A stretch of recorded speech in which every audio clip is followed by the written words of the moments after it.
Estamos aqui em mais um episódio de Diário de um Banker. Hoje, o meu convidado é o Rafael Tramari. E aí, Rafael, como é que você está? Muito bem, obrigado, Securato. Cara, é um prazer ter você aqui.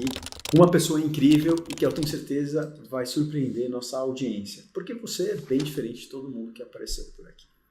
Nessa semana, você veio fazer uma palestra super especial sobre respiração estratégica para todos os campers do treinamento que eu faço de Investment Banking Bootcamp. Então, são pessoas que estão se treinando, estão se preparando para entrar no mercado de trabalho como Investment Banking, uma das carreiras mais competitivas que tem do mercado, e a gente veio falar para eles sobre respiração. Primeira pergunta, por que respiração? Você tem ideia de quantas vezes a gente respira por dia, Securato? A gente não para contar, né? Mas antes de eu responder a sua pergunta, eu quero agradecer pela oportunidade de estar aqui, de conversar, compartilhar um pouquinho da história. Como a gente vai discorrer aqui, eu deixei a carreira no mercado financeiro, passei por uma transição, mas indo direto ao ponto, porque a gente pode encontrar várias formas da gente se reequilibrar ao longo do dia. E o estresse, ele faz parte. E eu falo isso de uma posição onde eu já trabalhei com muitas coisas diferentes. Então, eu trabalhei em banco, eu trabalhei como servente de pedreiro no meu intercâmbio na Austrália. E qualquer ambiente que eu passei tinha o estresse e ele, via de regra, está relacionado com os seres humanos, com as pessoas.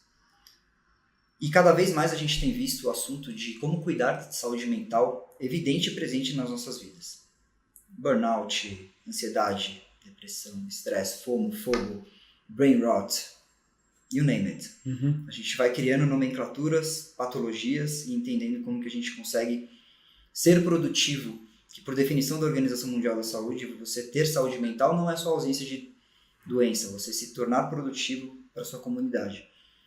E muitas pessoas estão travando nesse processo. E por mais que você use várias ferramentas diferentes, terapia, esporte, que para mim é uma das mais fortes, tem uma que está aí com você o tempo inteiro. A respiração. Que a gente respira em média aí de um adulto de 20 a 25 mil vezes por dia. E quantas vezes a gente pensa na nossa respiração? E a respiração, através do diafragma, tem uma conexão com o nervo vago, que é a chave para o nosso sistema nervoso central. A gente tem a capacidade de se autorregular, mesmo diante dos momentos de tensão. Por isso que depois de uma longa jornada, eu fui cair nesse estudo da respiração, que é uma ciência que tem sido cada vez mais explorada, justamente por esse poder que ela tem de transformar, como a gente viveu aqui na palestra, né? Você percebeu, são 30 segundos, a pessoa já altera o seu estado de presença, é uma coisa muito forte. Inclusive, registro aqui que a palestra foi incrível, molecada, antenada. Eu não sabia, alguns deles já até praticavam respiração, então teve tudo a ver com uma carreira de alta performance, de muito estresse e de muita entrega. Então foi incrível, muito obrigado pela palestra de ontem, que foi sensacional. Mas vamos dar um passo para trás agora. Agora, olhando você, Rafa, você mora em Florianópolis. Você surfa, não sei se todo dia, mas com frequência. Você tem um propósito profissional, você faz a gestão financeira de uma escola lá em Florianópolis. Você se tornou especialista em bem-estar. E alguns anos antes, a gente se conheceu no Deutsche Bank. Eu na área de Investment Banking e você na área de Global Transaction Banking. Né? E você teve uma carreira de sucesso dentro de banco, chegou a trabalhar em Nova York. Então, conhecendo você hoje, olhando de fora hoje, eu vejo, não sei se eu estou certo, uma vida muito equilibrada. Como é que tudo isso aconteceu? Aquele Rafael que eu conheci já pensava nisso? Ou isso foi uma coisa que foi acontecendo com você e que te trouxe até aqui? Boa pergunta, hein?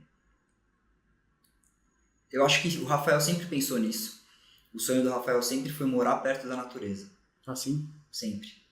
Então, meu sonho inicial era ter uma pousada, porque eu herdei do meu pai a frase de que a gente veio ao mundo para servir o próximo.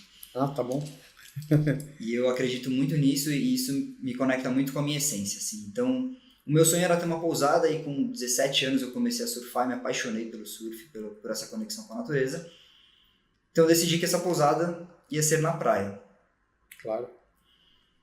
Aí como que aconteceu toda essa história, né? Fazendo um fast forward aí da timeline. Eu me formei em administração de empresas por não ter certeza do que eu queria na época. Aonde? PUC. A única coisa que eu gostaria era de poder usar o inglês, porque eu estudar inglês é uma coisa que eu sempre gostei, de falar inglês e entender as músicas que eu gosto e tal. E em pouco tempo eu comecei trabalhando numa empresa de logística, porque era onde eu podia praticar o inglês. Né? E em pouco tempo eu fui promovido para analista financeiro, fui contratado, né? Entrei como estagiário, fui contratado. E aí tive uma oportunidade de entrevista no Banco Real. Antigo Banco Real aqui na Paulista, inclusive, na época. E aí eu caí, não sei se você conhece, o senhor Mário Vieira. O Mário Vieira foi uma pessoa que trabalhou no RM, que trabalhou bastante tempo no mundo de negócios, a maior parte no Banco Real. E aí eu fui fazer a entrevista lá com o Mário e tive a oportunidade de entrar nesse mundo de banking que eu não fazia ideia de onde que eu estava entrando. Na verdade era uma oportunidade que tinha mais promessa de carreira, porque a empresa onde eu trabalhava era familiar, tinham 20 pessoas. E aí eu decidi dar o meu primeiro passo para trás na carreira, que foi deixar de ter a carteira assinada para voltar a ser estagiário, e fui para o Banco Real. E aí o Santander comprou o Banco Real. E tudo congelou. Então eu lembro que ficou um clima bem pesado, as pessoas estavam confusas, não sabiam como que ia evoluir a carreira, não sabiam o que ia acontecer, se ia ter vaga para estágio ou não. Eu resolvi pegar o dinheirinho que eu tinha guardado e fazer um intercâmbio e fui para a Austrália. Estudar inglês. Tranquei a faculdade, fui para a Austrália, dentro de um contexto onde o meu pai não estava num momento muito bom financeiramente, então eu não tinha um amparo e o combinado foi: vai, mas assim, você vai ter que dar seus pulos. Usando o termo que você gosta. E aí eu fui. Só que eu cheguei na Austrália em novembro de 2008. Conectou a época. Finalzinho de novembro, última semana do mês. A promessa é que iam ter empregos, subempregos lá, né? Garçom, obra, enfim, eu nunca tive. Eu comecei a trabalhar muito novo, eu sempre gostei de trabalhar. Meu pai fez muito bem isso, é uma coisa que eu honro muito na minha educação, que o serviço, o trabalho nunca foi um sacrifício. Ele sempre foi um meio de se conectar com as pessoas, de fazer parte, de contribuir. Então, desde meu primeiro esforço remunerado foi com 14 para 15 anos. Meu pai tem uma chácara no interior de São Paulo, o vizinho precisava de ajuda para fazer cerca, para tirar leite, e eu adorava cavalo. Eu era apaixonado por cavalo. E a minha onda era pegar cavalo pequeno e aprender a domar. Então eu queria ter dinheirinho para comprar cavalo. Então eu passava minhas férias inteiras trabalhando lá com o Adalto, caseiro do vizinho, para ter o meu dinheirinho, que era, sei lá, 10 reais por dia, 15 reais por dia. Mas aquilo nunca foi pesado para mim, porque o trabalho sempre foi um meio para eu conquistar os meus objetivos. E quando eu cheguei na Austrália, não tinha mais serviço, não tinha emprego de garçom, não tinha, porque os australianos perderam o emprego. Foi uma crise global, né, financeira. E aí eu passei perrengue. E aí eu tive que fazer coisas que eu nunca imaginei que eu fosse fazer na minha vida, assim, né, de mais uma vez. E com toda humildade, com muito reconhecimento por aquilo que eu estava fazendo. Então, acho que a jornada mais louca foi vender quadro, porque era um grupo de pessoas jovens israelenses, que aí depois eu fui saber que era uma furada que eu tinha me envolvido, porque os caras contrabandeavam quadro, davam na mão de jovens e falavam assim, aí a gente entrava numa van, era loucura, assim, a gente entrava numa van, ia até um bairro nobre, tipo um Alphaville, com casas grandes, a gente batia na porta de todas as pessoas, com, eu não sei nem como é que chama, um lugar onde a gente segurava todas as telas, e aí a gente ia girando, assim, um cano com uma corda, e a gente tinha um storytelling, que a gente fazia faculdade de arte, estávamos ali vendendo a nossa arte aos nossos amigos. Então eu tinha que escolher uma daquelas para falar que era minha, e as outras eram dos meus colegas da universidade. Eu tinha que bater de porta em porta e pagar para eles $30 por quadro vendido. E você vendia pelo preço que você quisesse. Caramba! Loucura, né? E aí eu fiz isso 3 dias. Porque no terceiro, na volta, eu fui no escritório conhecer e aí eu percebi o tamanho do buraco que eu estava envolvido. Eu falei, nossa, isso aqui furado. É crime. Assim, pode ser uma coisa muito séria. Eu sou imigrante. E aí eu nunca mais apareci, troquei de celular, dei um sumiço nos caras. Mas nessa jornada da Austrália de quase 6 meses eu trabalhei de servente de pedreiro, eu trabalhei fazendo mudança, e aí eu consegui um emprego de garçom, que eu tanto queria. Sonhos. frente para a praia de Bondi Beach, Sydney, do lado da minha casa. O dono era surfista, podia deixar minha prancha no restaurante. E aí eu tinha os shifts quebrados e aí o combinado era que dava até para eu surfar entre um shift e outro. Então eu tinha arrumado o emprego dos sonhos. Fiz a primeira semana de teste, passei e levei o contratinho para casa. Nessa noite o seu Mário Vieira do Banco Real me liga. Ô Rafa, já voltou da Austrália? Voltaram as vagas aqui, tô precisando de alguém que fale inglês para atender IBM e Microsoft. Aí eu falei, uau, e agora? Acabei de conseguir o emprego que eu tanto queria, agora que eu vou começar a ter dinheiro para viajar na Austrália. Tá, Mário, vamos pensar aqui, a gente pode se falar na semana que vem? Pode, na sexta-feira. E aí conversei com meu pai, o meu relacionamento, eu tô com a minha esposa, com a minha parceira, já fazem mais de 20 anos, a gente se conheceu quando eu tinha 17. E a Austrália foi um momento turbulento no nosso relacionamento, porque ela não quis vir, ela conseguiu um estágio na Reding Grifo. Ah, que legal. Então ela começou a trabalhar, ela estava muito bem no emprego dela, ela não quis largar, e eu estava nesse momento vulnerável de compra do Santander, e falei, ou eu vou agora ou eu vou deixar de realizar esse sonho. E ali caiu a ficha de que a Carol era a mulher da minha vida também, eu falei assim, cara, falei com meu pai, não tinha, falei, vou voltar, então resolvi agradecer o pessoal lá do bar, do restaurante, lá do cafezinho que eu tinha conseguido na Austrália, eu voltei. Quando eu cheguei no Santander, foi uma lua de mel muito curta, Secrota, porque foram 3 meses de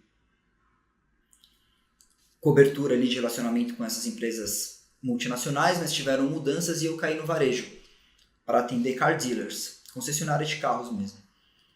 E eu sentia que ali não era o meu espaço por questões que não... Aí eu acho que envolve um pouco de ética de trabalho mesmo, em termos de querer, enfim, levar negociação off-table e ter algumas dinâmicas que eu não concordava.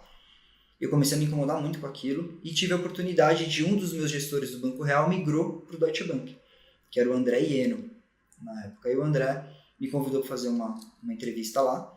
E eu fiz entrevista tanto com a equipe dele quanto com a equipe do Luiz Farina. Sim. E acabou que deu certo com o Farina. E aí eu fui trabalhar lá com o Farina no GTB.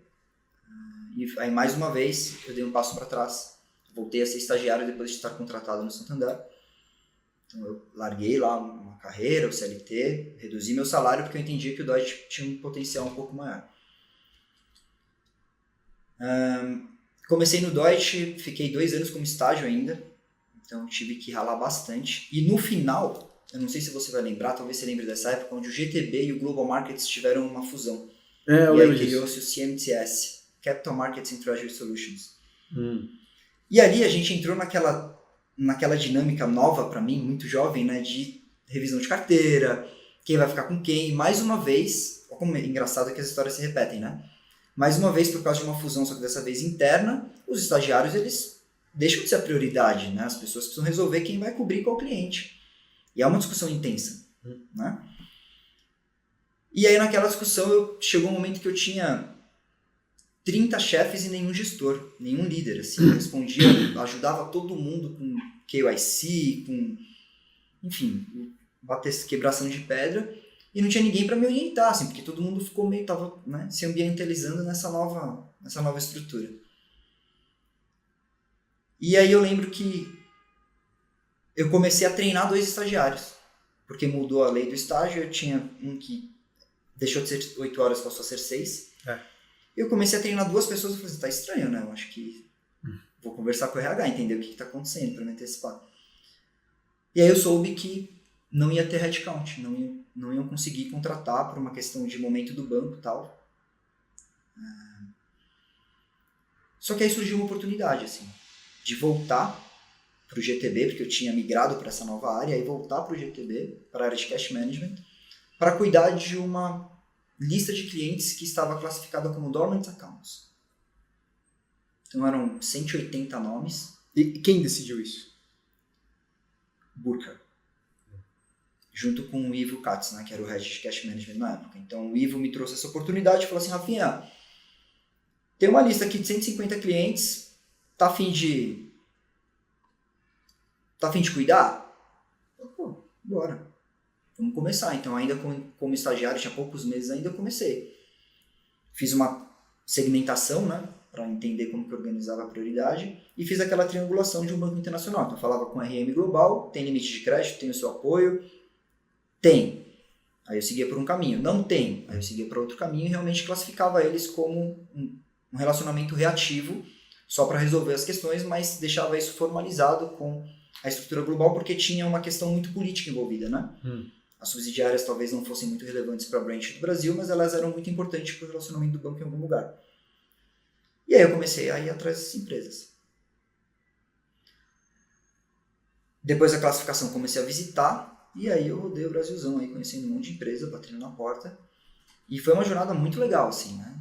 E muito desafiadora também, porque eu me deparei com umas 3 pessoas que lembravam da carta que o banco tinha enviado. Não sei se você também viveu essa época. É coisas que a gente vive no Deutsche Bank. Qual era a carta? De descontinuar o relacionamento. A gente comunicou oficialmente para as empresas, mas a gente não executou o encerramento da conta. Mas a gente comunicou que não ia ter mais linha de crédito, não ia ter mais relacionamento. E teve um desses clientes que eu cheguei para a reunião, ele fez eu ir até lá e ele me recebeu com a carta na mesa. Assim. E aí você tem que, né, usar toda aquela malemolência para conseguir falar assim, pô, não, então, eu não sabia, né, a gente está num outro momento, e aí a pessoa tem todo aquele histórico. Então foi uma história bem interessante, assim, porque eu como estagiário, eu estava conversando com CEOs de operações locais e algumas empresas grandes. Acontece que em 6 meses a oportunidade ela era muito viva, porque eu tinha um grande diferencial competitivo, que era um respaldo para as linhas de créditos de empresas que não tinham balanço para ter uma tomada muito grande com os bancos locais. E aí o negócio começou a se expandir. A ponto de, depois de 6 meses de trabalho, o pessoal dessa nova estrutura de CMTS começou a chamar a atenção deles essas contas. Eu lembro emblematicamente de eu sentando com os diretores dessa área e fazendo um swap de clientes.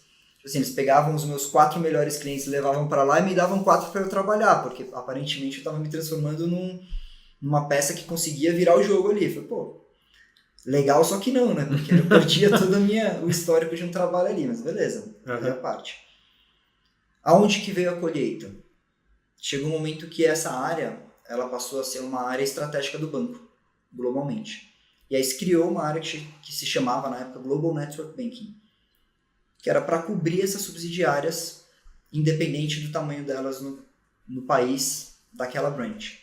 E precisava de alguém para cobrir as subsidiárias das empresas brasileiras em Nova York. E aí você foi para Nova York? E aí eu fui para Nova York. E quanto tempo você ficou em Nova York? 3 anos. 3 anos? E a tua esposa foi com você?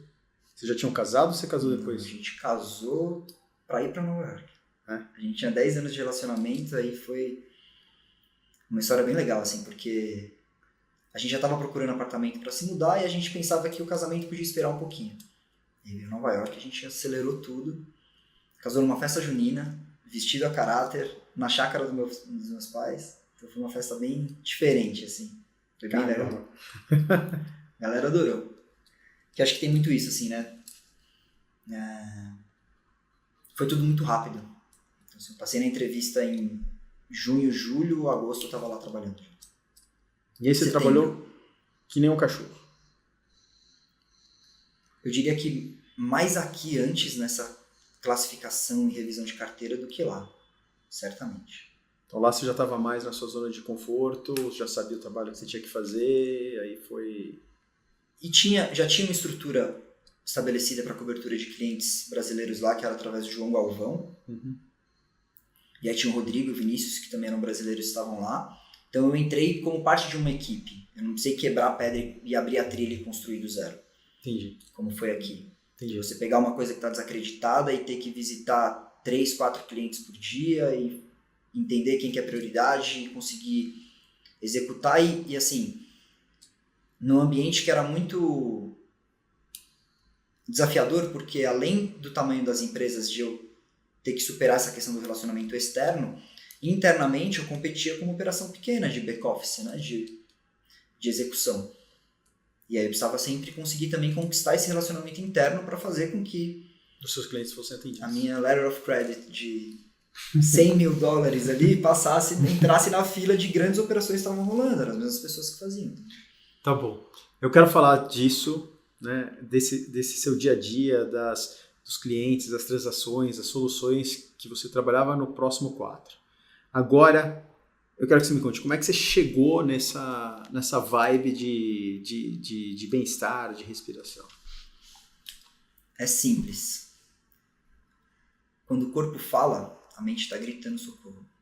Essa é uma teoria de vida que eu aprendi. E eu tive uma alergia de pele em Nova York que foram quase 2 anos tratando e nenhum médico conseguia me dar a resposta.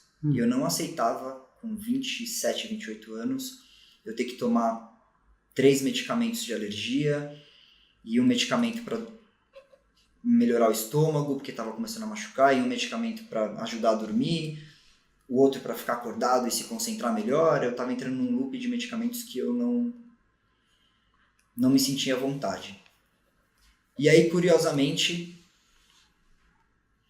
um dos sintomas que eu tinha de estresse em Nova York, porque a pressão de trabalho em Nova York, o volume de trabalho em Nova York ele era relativamente menor comparado com a jornada que eu tive no Brasil. Só que a carga emocional ela era maior. Por quê? Eu peguei 2014 a 2017. Então a gente teve o auge de Lava Jato, o impeachment da presidente, e se criou no banco um comitê de risco reputacional. E eu tinha que explicar o que era a Operação Lava Jato recorrentemente. E defender as linhas de crédito dos clientes. Então aquilo era uma coisa que ressoava de uma forma muito negativa para mim, né? De eu ter que defender algumas estruturas que às vezes de empresas que eu nem concordava. Então eu não conseguia me sentir com a consciência tranquila, porque eu via de um lado o que estava acontecendo e do outro eu tinha que defender para manter aquela linha de crédito pelo negócio da companhia. E eu acho que a cereja do bolo foram 2 fatores. O primeiro, um grande sinal que eu tive, que eu fui numa consulta de um oftalmologista, porque minha visão estava embaçada. Sabe aquela... Vou até perguntar pro público. Sabe quando seu olho fica tremendinho assim, ó, de estresse? Todo mundo já teve isso, né? O meu passou essa fase, depois de ficar alguns meses tremendinho, e eu comecei a ficar com a visão embaçada. E aí eu fui numa oftalmologista porque eu achava que era o meu grau de astigmatismo e tinha mudado. E ela dilatou minha vista, fez os exames e falou assim: Rafael, não é a sua córnea que deveria estar assim, né, contornando, ela está muito tensa. Então é isso que está esmagando ali o seu olho e prejudicando a sua visão. Você precisa cuidar da sua mente. Você ouviu falar de yoga? Aí eu dei risada dela, né? Uau! E essa médica foi lá ou foi aqui no Brasil? Foi lá. Broadway Street. Hora do almoço, né? Porque o cara, time is money, então já marquei na hora do almoço, peguei um lanche, fui. Ela virou pra mim e falou assim, ó, você precisa cuidar da sua mente. Que na hora que ela falou isso eu dei risada, né? Eu falei assim, querida, sou banker. Eu não nasci pra esse negócio de yoga aí, não. Eu gosto de extreme sports, tava aprendendo a fazer snowboard, tava tudo assim... Ela não entrou na piada, assim, falou assim, eu tô falando sério. É muito sério isso, você pode ter várias questões aí com a sua saúde. Então, escreveu 3 lugares de yoga e falou assim, vai lá e tenta. Fazia 2 semanas que minha esposa tinha sugerido da gente tentar yoga e começar a meditar, porque ela tinha visto uma reportagem, não sei onde. Aí eu falei, opa, peraí, tá chegando a mesma coisa aqui de fontes diferentes, vamos tentar. E aí foi amor à primeira vista, assim. Primeira aula de yoga que eu fiz foi aterrorizante. Aliás, foi terror à primeira vista, porque foi horrível. Eu sempre gostei de praticar esporte e movimento. Quando eu me coloquei naquela situação parado, que eu tinha só que olhar para a respiração, aquilo me gerava um desconforto, uma ansiedade, uma situação muito ruim. Minhas pernas começaram a formigar. Na primeira aula, a professora virou para mim e falou assim, tem alguém na sua família que tem questão de circulação sanguínea? 6 meses antes de eu morar nos Estados Unidos, meu pai teve uma embolia pulmonar. Trombo que soltou da batata da perna. Não morreu por um milagre, segundo os médicos, porque ele sempre praticou muito esporte. Uhum. Aí na hora que ela perguntou pra mim, eu falei, uau, tem um negócio sério. Minha avó também teve muito problema de circulação. Então, Deus, universo, galáxia, qualquer que seja a sua crença, tá tentando usar seu corpo para falar com você, só que você não tá ouvindo, você precisa parar para escutar. O que essa mulher tá falando? Que maluquice é essa, né? E aí eu comecei a praticar 1 vez por semana, comecei a gostar 2 vezes por semana, comecei 3, aí comecei a ler os livros e ter essa percepção de tudo que eu entendi e via de questões que me ajudavam com essas questões comportamentais, de tudo assim, né? Desde o vício até a sua postura no dia a dia. E vício não necessariamente vício de hábitos, vício de comportamento, de você perceber que você repete ciclos e você fica estressado na rua e chega em casa e é ignorante com a sua esposa que Não tem nada a ver com a história. E aí eu ia buscando as respostas e cada vez me aprofundando e gostando mais daquilo que eu estava aprendendo. Eu falei assim, tô gostando muito disso aqui, me tocou num lugar que eu nunca tinha vivido. E aí minha mãe teve um AVC. E ficou acamada. Ficou precisando de ajuda e tal, e aí foi a gota d'água, assim. Eu larguei tudo, consegui uma vaga para voltar pro Brasil e fui cuidar da minha mãe. Então, Você voltou pelo Deutsche? Voltei pelo Deutsche, aí fiquei 1 ano no Brasil e consegui sair para ficar com a minha mãe, consegui ter 6 meses de parceria com a minha mãe, foi incrível, uma oportunidade incrível, porque, enfim, tive a oportunidade de ter conversas com ela que eu não teria tido se não tivesse me permitido essa pausa. E eu tô tentando voltar para a origem da sua pergunta, foi como você chegou na respiração. Então eu comecei com yoga, aí eu me formei como professor de yoga, comecei a dar aula de yoga enquanto eu cuidava da minha mãe. Você se formou como professor de yoga? Me formei como professor de yoga. Comecei a dar aula de yoga. Então você é professor de yoga? Também. Ok. Também. Professor. Namastê. Em 2019 minha mãezinha fez a passagem dela, descansou, e aí eu fui pra Índia estudar o yoga. E aí eu fui lá ficar no ashram lá, 60 dias, meditando 3 horas por dia, e praticando e estudando uma linha do yoga que se chama Yoga Terapia. E ali foi um contato muito intenso com fisiologia, ciência, porque o ashram, que é o nome da escola, né, de yoga na Índia, ele tinha parceria com 2 hospitais, e aí os hospitais, quando eles não conseguiam atender os pacientes e curar, eles levavam para um tratamento alternativo, em paralelo aqui de yoga. Então você começa a ver coisas assim inacreditáveis, sabe? De jovem de 30 anos que começa a praticar a meditação e aí o tumor do cérebro diminui. A outra que está com esclerose e volta o movimento. Tem umas coisas assim que não dá para explicar, foge do campo, né, mensurável, assim. Só que a linguagem do yoga, ela não conecta com a minha história. Eu não me sinto à vontade, tem muita vivência que eu tive no yoga que pra mim não fazia sentido. Vamos lá. É o quê? Eu fiquei curioso agora, acho que o povo tá... Não, vamos lá. Você já tentou meditar assim, aí você chega no aplicativo, a pessoa vira pra você e fala assim, agora vamos começar a relaxar.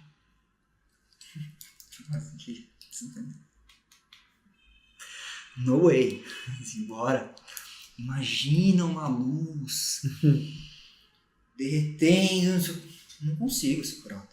Tem pessoas que têm facilidade de imaginação. Minha esposa é uma, ela fala que ela consegue enxergar a luz e se cobrir da luz. Cara, pra mim, assim, comece por esse campo muito da imaginação, não funciona.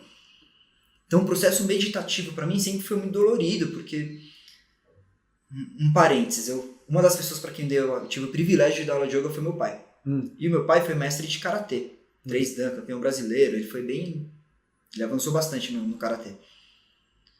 Segunda aula de yoga que eu dei pro meu pai, ele virou pra mim e falou assim, Rafa, me permita te dar um feedback aqui, eu dei muita aula na minha vida. Cara, você nunca foi essa pessoa de falar assim, sempre foi um moleque hiperativo, cheio de vida, cheio de energia, traz isso pra sua aula, cara. Pô, paizão, obrigado, cara. Nunca mais dei uma aula, vamos lá, inspira e levanta o braço. Mas aula de yoga, galera sua. Galera sua. Eu gosto de uma aula um pouco mais forte. Porque eu uso o corpo para chegar no estado meditativo. Foi aí que eu me conectei com a respiração. Porque tem uma onda muito forte vindo nos Estados Unidos de breathwork. As Olimpíadas escancarou isso. Simone Biles, LeBron James, vários atletas, elite da elite, Djokovic, um dos caras que mais defende a respiração consciente. E aí eu fui aprender a fisiologia e a ciência que tem por trás da respiração, que conecta muito mais com a minha linguagem e com a minha história. a minha narrativa. E ela é assim, você não precisa imaginar. É como a gente fez junto aqui. Começa a fazer. Você viu sua boca salivar? Então, seu sistema nervoso central parasimpático entrou em jogo. Você conseguiu... É o copo cheio, o copo tá cheio de água. Se colocar uma gotinha nele aqui, ele vai esparramar. Então não deixa o copo encher, mantém sempre ele aqui na metade. Você sentiu que ele tá subindo? Respira 2 minutinhos, volta ele. Volta pro estresse. E é all-in. Não tem essa de 50% um, 50% outro. Não, pra mim é 100% tudo. Uhum. E quando você foi pra Índia, a sua esposa foi com você? Foi. E ela fez o curso também? Fez. Então, pelo menos, vocês estão se entendendo bem. Sempre. Minha esposa é uma parceirona, assim, minha melhor amiga. Eu sou... Nossa. A Carolzinha é... Eu brinco que eu tenho que praticar muito yoga para conseguir chegar na leveza e conduta de vida que ela já tem naturalmente, assim. Entendi. Sou muito fã dela. Consigo enxergar isso. Tem umas pessoas que são assim mesmo. Não, ela é... É incrível. Mas aí você volta da Índia... Então você já era professor de yoga, volta da Índia com essa experiência, com essa bagagem, e aí você volta pra onde pra fazer o quê? Eu não volto, né? Eu continuo, aí eu entro num sabaticão, vou de mochila pra Bali, aí fazer o surf. Então aí eu fui surfar. Você foi surfar? Foi. Surfar e praticar yoga e conhecer... Lembra do sonho da pousada? Uhum. Conhecer hotéis e pousadas diferentes, modelos de negócio, vamos ver como é que a gente vai abrir a nossa. Isso 2019. E já começando a entrar no mundo do marketing digital. E aí chegou, ainda na Índia, não tinha nem chegado em Bali, tem uma plataforma, não sei se você conhece, chama Worldpackers. Já ouviu falar? Não conheço. É uma plataforma que você consegue fazer voluntariado pelo mundo, então você não paga, por exemplo, a sua estadia, você fica num lugar e você trabalha e você não paga em troco do trabalho. Ah, entendi. Então, meu objetivo era dar aulas de yoga em algum lugar e aí eliminar a minha despesa de estadia, de moradia nesse mochilão pela Ásia. Só que a gente achou uma oportunidade que era um retiro de nômades digitais, que ia trabalhar marketing digital, 10 dias de retiro. Eu entrei em contato com eles e ofereci se eu poderia dar aula de yoga porque ia ter yoga. Já tinha uma professora, só que precisava de um assistente de cozinha vegano. Eu falei, ótimo, eu quero cozinhar. Mas você sabia cozinhar comida vegana? Não. Não, foi na raça. Não, foi na raça. Eu adoro cozinhar, vamos embora. E aí eu fui, não paguei o meu retiro. A Carol pagou, então a entrada da Carol foi paga. E foi a primeira vez que eu tive contato com marketing digital, fórmula de lançamento. Jeff Walker. Você conhece esse cara? Não. Mas você é vegano? Não. Não. Tá. Estive por 1 ano aproximadamente. Mas aí depois na gestação, quando a minha esposa ficou grávida, a gente desencanou. E aí eu fiz esse retiro, foi uma virada de chave, assim. Eu falei, não é possível. Quanto tempo você ficou no retiro? Foram 10 dias. Super intenso, assim. E aí eles falaram de várias formas de você ganhar dinheiro trabalhando remoto. Então, desde plataformas como o WeWork, que é uma das plataformas que você aplica para trabalhar remoto para grandes empresas, ou, enfim, influenciadores, dependente do modelo.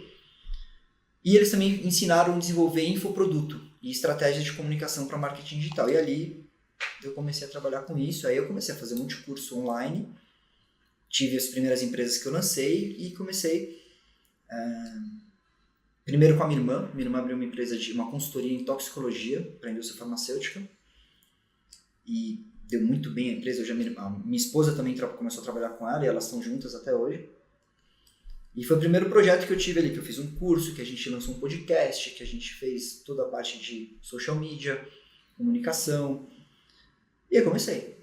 E aí, chegou um determinado momento que a minha irmã ela não tinha mais interesse em continuar com as questões de marketing digital, porque ela tinha muito pedido para a consultoria, então não fazia sentido ela continuar colocando energia aqui. E aí eu saí e fui trabalhar numa SaaS, no mundo de tecnologia, no terceiro setor. Então era um software que faz captação de recursos pessoa física, para doação. Então, o pessoal que te para na Paulista com um tablet, eles estão com um software aí. É essa empresa, porque ela é a maior do Brasil. Chama TrackMob. Quem me ajudou a entrar lá foi a Kika. Sim. Kika. que foi conselheira dessa empresa. E aí ela me deu uma oportunidade lá. E eu fiquei 2 anos trabalhando lá e foi assim uma escola incrível. Porque eu comentei alguns dos serviços que eu tive na vida e eu não encontrei um mais desafiador do que você convencer a pessoa a fazer uma doação recorrente para uma ONG, para manter aquela estrutura em pé. Então as estratégias de comunicação que tinha que montar junto com as empresas ali era uma coisa complexa, bem legal, assim. E aí não deu certo, eu resolvi sair de lá, mas eu vou guardar essa parte para o outro bloco da entrevista. Mas foi 2 anos, né? 2 anos. Você não pode falar que não deu certo, você ficou 2 anos. Não, fiquei 2 anos, mas aí eu saí voluntariamente. Tá bom. Eu não saí... É que essa parte ela tá num contexto do próximo bloco, que é a parte que eu não coloquei no meu LinkedIn. Tá bom, fechado. Entendeu? Tá bom. E aí eu saí... Nós estamos falando de suspense, você viu que é bom, né? Gatilhos mentais na mesa, gatilhos mentais. E aí passou isso, e aí muito curioso como a coisa aconteceu também. Eu comecei a estudar inteligência artificial através da Adapta, não sei se você conhece a Adapta, é um cara que, enfim, uma escola de inteligência. E aí eu tinha toda uma estruturação, uma linha editorial, um cronograma programado ali para lançar a minha marca. E eu apresentei isso pro namorado da minha prima, que estava dormindo em casa em Florianópolis para passar o Réveillon. Aí um dia eu estava lá trabalhando de noite. E o que você tá fazendo aí, Rafa? Eu falei, vem cá, que legal. Meu, eu tô trabalhando numa consultoria, a consultoria comprou uma escola, a gente precisa colocar essa escola no eixo, a gente tá começando. Topa o desafio? Conta mais. Começar a fazer, assim, do zero, tudo. Bora, gostei, vamos. E aí tô lá na escola desde janeiro desse ano. Baita desafio também. Abrir trilha, assim, eu adoro. Tô vendo. O que eu acho mais legal da sua história é a sua disposição para fazer coisas novas. Então eu vou fazer um paralelo com uma outra história que eu ouvi essa semana e a gente estava discutindo em casa. Estava falando que tal menino fez um application para fazer undergrad em Harvard, então fazer faculdade em Harvard, e ele colocou no currículo que ele salvou uma vida nessa situação. E aí, da maneira que me apresentaram isso, poxa, agora para entrar em Harvard você precisa salvar uma vida. E eu discordo disso. Porque o que eu interpretei, tentando pensar com a cabeça de Harvard, tentando interpretar os poucos dados que eu tenho, eu acho muito pouco provável que um menino de 16, 17, 18 anos, 17, 18 anos, realmente fez uma coisa tão extraordinária que salvou uma vida. E talvez a circunstância ajudou, tinha outras pessoas, não sei o quê. Mas ele se colocou nessa situação. E, estando naquela situação, ele foi lá e agiu. E a decorrência disso, uma vida foi salva. Talvez a vida foi salva 10% por causa dele, 90%, 100%, não importa. Mas o que eu acho que Harvard se encanta é com essa predisposição de você abraçar o mundo, de você se colocar vulnerável, de você explorar alternativas. E o oposto disso é aquela pessoa que fica lá sentada no sofá, que não sai daquele marasmo, que não se desafia, que não... Assim, é quase que não quer viver. Entendeu? Então, o que eu achei mais admirável da sua história é como você foi pulando de galho em galho e fazendo e aceitando o desafio sem preconceito, tentando se diferenciar, tentando trazer a sua melhor versão, seja no Santander, onde você foi efetivado, seja no Deutsche, onde você pegou uma carteira dormente e recomeçou esses relacionamentos, depois como professor de yoga, que não foi aceita a sua proposta e você se transformou num cozinheiro vegano. Então, cara, é maravilhosa essa história. E é isso que eu acho que falta nas pessoas hoje em dia, pelo menos nos jovens, muitos com os quais eu me relaciono, eu converso, eu discuto. Então, eu dei um feedback para uma pessoa, um feedback muito contundente. Você precisa melhorar a sua comunicação. Aí essa pessoa foi lá e comprou um curso de comunicação. E você está ouvindo isso de uma pessoa que vende curso, né? Gente, não adianta você comprar o curso, não adianta você se matricular na academia, não adianta você comprar um livro de yoga. Você tem que viver aquilo que você está buscando. E tudo bem, às vezes passa por fazer um curso, mas a parte mais importante de um programa, né, de um curso de comunicação, é você se comunicar. Então não adianta você fazer o curso, fazer todas as lições, se você continuar acanhado lá no seu canto. Entendeu? Para você ser um bom comunicador, você precisa ir se comunicar. Você precisa escrever no LinkedIn. Você precisa se expor numa aula, numa live, numa discussão, mas talvez até com o seu cliente, se você tiver oportunidade. Então, eu tenho essa dor. As pessoas querem o caminho mais fácil. Entendeu? Ninguém quer se envolver numa atividade beneficente. Elas querem escrever um cheque. O tamanho do cheque vai depender do tamanho da propriedade das pessoas. O cara é muito rico, vai escrever um cheque de R$1.000. O cara é muito pobre, vai escrever um cheque de R$10. Mas quem é que vai lá colocar a mão na massa e se envolver e ajudar pessoas, né? É sobre pessoas. E é isso que eu gostei da sua história. Você foi lá e fez. Espero ter captado a sua essência. Sinto que sim. E acho que isso que você falou agora no final é o que mais reverbera para mim esse prato, porque é sobre as pessoas. Eu posso colocar todas as credenciais e tudo que eu conquistei, cheguei lá em Nova York, mas isso só aconteceu porque eu sempre fui essa pessoa de ir lá me comunicar, de enfrentar o conflito.